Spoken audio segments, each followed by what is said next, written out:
Hey, what's going on, everyone? Welcome back to Millennial Investments. I want to give a quick update on Romeo Power, one of my favorite stocks that I've been following here a lot and covering a lot over the past few days.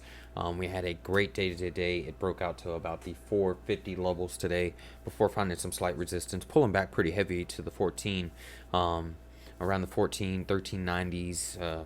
But since then, it's since consolidated and now it's making its way back up. Ultimately, something I've been saying to pay attention to is Tesla. It broke above 700 today and actually reached about 709 at its peak, and that's when we saw our Romeo really find its momentum in today's trading session. Currently, we own about $200 worth of the warrants and $200 on equity in the stock, and we also have some call options on this. So we're winning this in three different ways. If I were to, capture any of those gains right now in expectation that this was going to pull back anymore, then I would just do a shorter term put option on it to capture some gains on the way down, and then re-enter with the same types of positions that I had initially made gains on. Something that occurred today for RMO is that we broke above the 1356. We actually gapped up above it due to Tesla gapping up above the 395.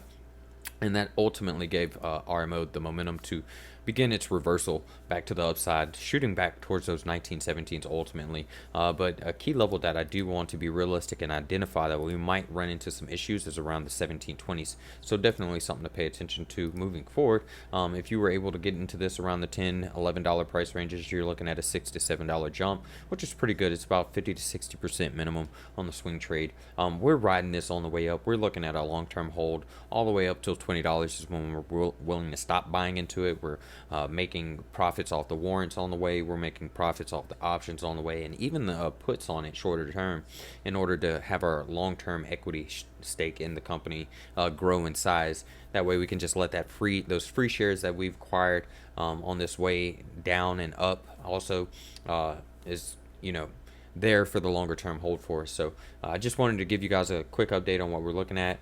These levels that it's currently at is something to pay attention to as well, as we've found support there before. I want to see if we find resistance back above those 1424s too.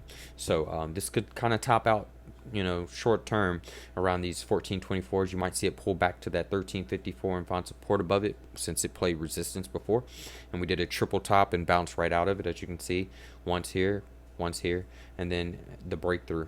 And so I'm looking to see if it does pull back after a rejection from the 1424 again. We might bounce off of that 1356, so just keep your eye on it. I think it's riding along the top EMA, that 13 EMA, keeping the momentum swing to the upside. And when you look at it on the longer time frames, it's actually doing an EMA crossover, but we need the 34 to cross above the 54 to provide our confirmation that this is going to move. And also we need to make sure we don't see any rejections around the 1475s either, because that is an EMA level that we could see a EMA rejection occur as well, and then pull back to those 1356s. So if that happens for us, it's good for us because we're catching money on the way up, on the way down. It doesn't matter, and we're just building our equity stake as we go along, and able to find even lower entry prices along the way. So I'm not mad about it if it pulls back at all. We're seeing a lot of buying volume coming in, so it's making me lose the thought that it will ever pull back again. As long as Tesla continues to the upside, we should be good to go here. Just wanted to give you guys an update. If you found this information beneficial in any kind of way, feel free to show your support by simply liking and subscribing to the channel, as well as sharing this information with anyone who might find it beneficial as well. Also, if you have any questions or feedback, feel free to leave it in the comments below. And if you have any trade reviews, feel free to leave those in the comments as well. We also have a Discord channel that we're mainly using to focus on our YouTube channel moving forward, so feel free to join that. I will share a link in the comment below as well. Other than that, I hope you have a great day trading. I hope everyone's green today. The SPY just hit all-time highs again, sitting around 395.25. I think that's around the all-time high. It might be 395.49 or something like that, but making its way back up after pulling back. But ultimately, you should be making some money, and I hope you are. If you have any questions, like I said, feel free to reach out to us, whether on here, on our Facebook, on our Discord. Other than that, have a great day. I'll be talking to you guys soon.